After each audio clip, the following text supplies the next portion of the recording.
puno, dulot ay buhay. Diyos na may lalang sa ating ibinigay. Ngunit itong mga puno ba nagagamit ng may pagmamahal? Sa Pilipinas, isa ang Palawan sa nakapanatili ng likas nitong yaman. Mga perang ginugugol sa araw-araw. Mga pagkain, hain sa apag. Mga lilim na dulot ay ginhawa. Mga matitibay na tirahan. Lahat ng iyon, puno ang pinanggalingan.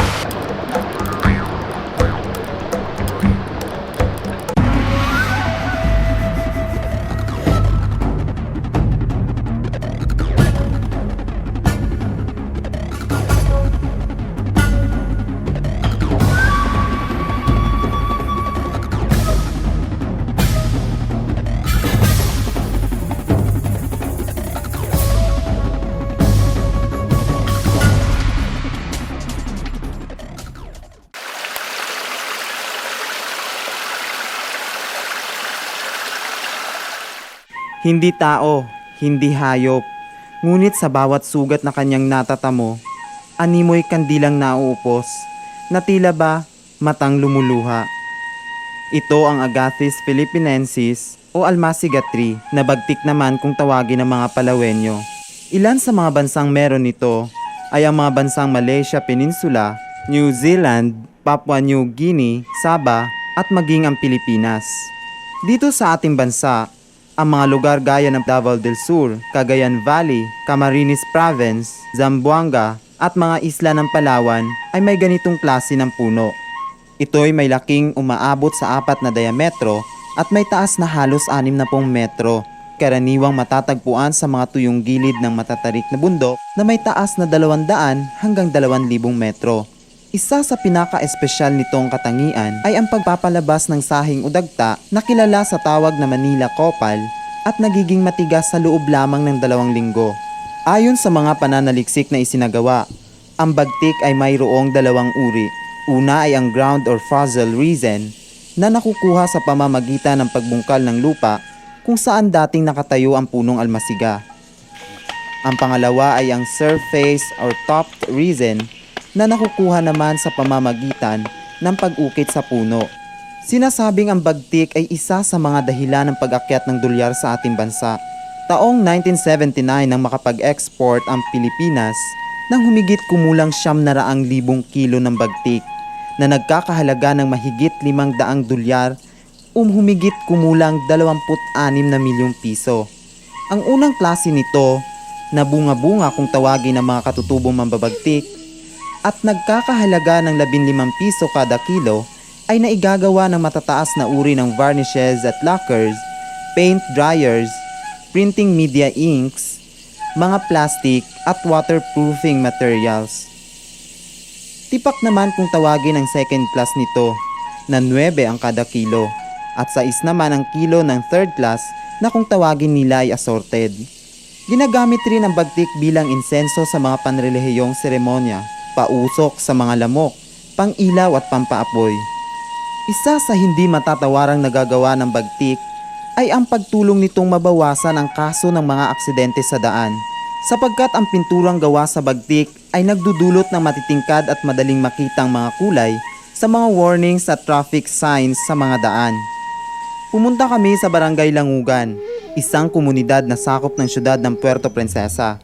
At ang pangunahing pinagkakakitaan ng mga residente ay ang pambabagtik o pangunguha ng dagta ng almasiga.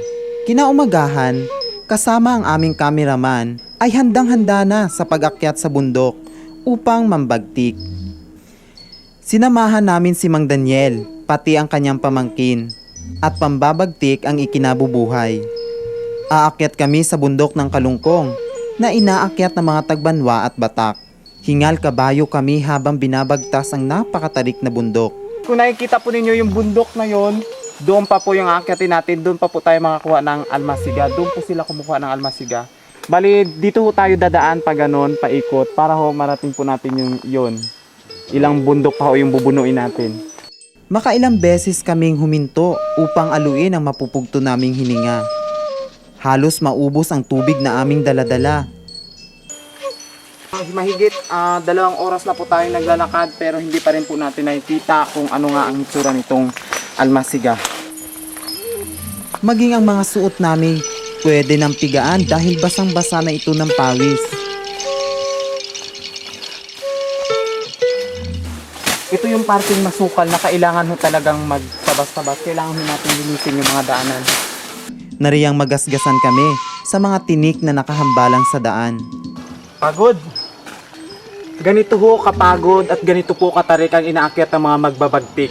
Subalit, hindi lang yan ang sakripisyong aming naranasan. Dahil dito sa bundok ng Kalungkong, isa sa pinakamatinding kalaban nila, bukod sa mga lamok at maiitim na langgam, ay ang lintang gubat na kung tawagin ng taga rito ay alimatok. Kasinlaki lamang ito ng walis tingting, daglian itong dumirikit sa maugat na parte ng katawan at sumisipsip ng dugo na di nararamdaman. Kinailangan ko ring itaas ang aking pantalon at higpitan ito sa may hita upang maiwasan ang pagpasok ng alimatok sa masiselang parte ng aking katawan. Maya-maya nga, sa aming pag-akyat, isa sa aming kasama ang nadikita ng lintang gubat na ito. Matapos ang 3 oras ng nakakapagod na paglalakbay, sa wakas. Ayan, sabi po ng kasama natin, malapit na po tayo sa puno ng almasiga.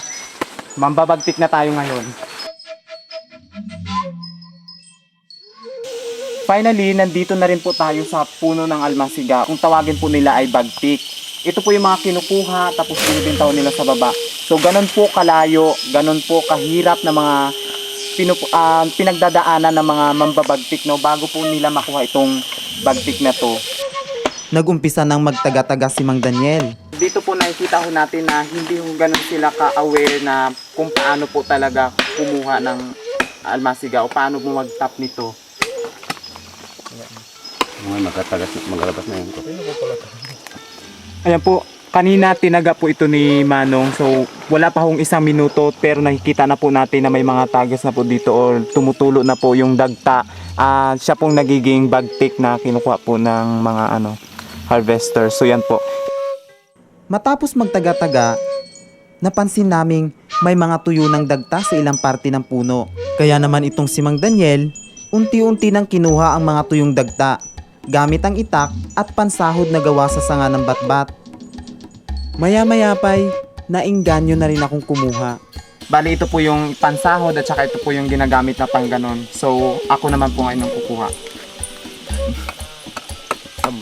Dito po sa puno na to, bali ito po lahat yung mga nakuha namin, no? Ito sa plastic. So mga ilang kilo na po kaya ito, Manong? Mga 7 kilo. Hindi pa ho nakaabot ng 100. Ano na lang? Anong magbili natin ito? 63 ganun kahirap. Kapan ang ilang buwan bago mo mako.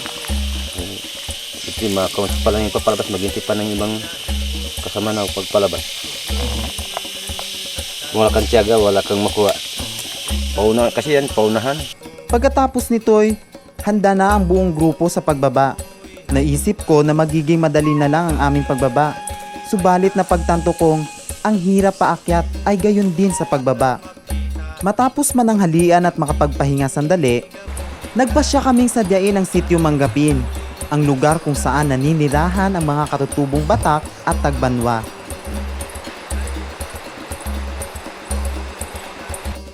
Matapos po ang sobrang habang paglalakad po namin, matapos ang 4 na ilog, sa wakas nandito na rin po kami sa Manggapin. Ito po yung tribo ng mga Batak, no? Sa aming paglalakad, nakasalubong namin si Mang Rudy, isang Tagbanwa, nakagagaling lamang sa bundok ng Maripit. Nasa likod niya ang balula, sisidlang yari sa yantok na ginagamit sa pambabagtik. May hinuhang pagod na pagod siya sa gamunggong pawis sa kanyang mukha. Ano po yung mga kahirapan o yung mga nararanasan po ninyong mahirap po na doon po sa pangunguha po ninyo ng bagtik? Kwan. Unang kwan yung kwan ba, gutom. Gutom po. So, kulang kami sa pagkain. Pagdating sa sitio Manggapin, sinadya namin ang mga Batak. Mga katutubong pambabagtik lang ang hanap buhay. Naratnan namin silang hinihiwalay ang mga bagtik base sa mga klase nito. Kinausap namin si Mang Tomas, pinakamatanda sa tribo ng mga Batak. Yan ang kwan, ang almasiga. Talagang kung gusto mong kwan, mag-destino, magkampo na doon. So, pero kung mga kwan lang, kung malapit-lapit, kagaya ko kanina, umalis sila dito na alas 3 ang gabi. Ngayon, ay taas pa nga araw siguro mga Ano po yung mga naranasan ninyong hirap habang kumukuha o kayo ng almasiga? haba ang naranasan namin hirap talaga. Merong mga 2-3 gabi walang kain yan. Tapos bubuhatin niyo pa. Tapos lang, paanbalkan, tinang almasiga, paduan, pababa, walang pinakain yan. Alam po ninyo kung saan po, halimbawa binili na po sa inyo yung bagtik, alam po ninyo kung saan po gagamitin yung mga yun? Yan ang hindi na ako makabalita dahil sa pagbigay namin ng bagtik at saka pagbigay sa amin ng bayad ng aming bagtik ay kami pa uwi na rin. Ayawan ko sa kanya ang nagbibili ng bagtik namin kung saan niya ipapabili. Hindi tumutubulan. Yan ang manahin ng kabundukan. Likas yaman sa kabundukan. Yan ang almasiga na yan. Sa aming pagbabalik, nadaanan namin si Mang Bernie, isang tagbanwa at ang pambabagtik ang ikinabubuhay ng pamilya na nagbubuhat ng sako-sakong bagtik. Sa bigat nito, kinailangan niyang ihulog sa tubig upang mabuhat. Dahil dito iniaasa ang ibinubuhay sa pamilya, sinisiguro niyang may bagtik siyang maiuwi sa tuwing aakyat siya ng bundok. At dahil na rin sa maling paraan ng pagpapalabas ng dagta, marami sa mga punong ito ang namamatay. Several seminars, hands-on trainings for that matter on the proper and appropriate tapping of almasiga resin. Kasi sa almasiga, meron ng certain percentage and yung proper, no? By which hindi mamamatay yung almasiga pag-tap mo ng resin niya. Hindi rin naging epektibo ang mga pagsasanay at mga proyektong bigay ng lokal na pamahalaan ng Puerto Princesa. Nahihirapan silang unawain ang mga nasusulat para sa tamang paraan sa pagkuha ng dagta ng almasiga at magbilang ng mga bagtik na kanilang ibinebenta. Ngayon, yung pagkukuha nila ng ratan at almasiga at honey, kinukuha nila yun doon sa tinatawag nilang kagubatan na bahagi ng kanilang lupaing ninuno or teritoryong ninuno. Isa lang ang almasiga sa mga kahabag-habag na puno. Kailangang saktan, sugatan at paluhain. Luha na buhay ang dulot sa mga naghihikahos.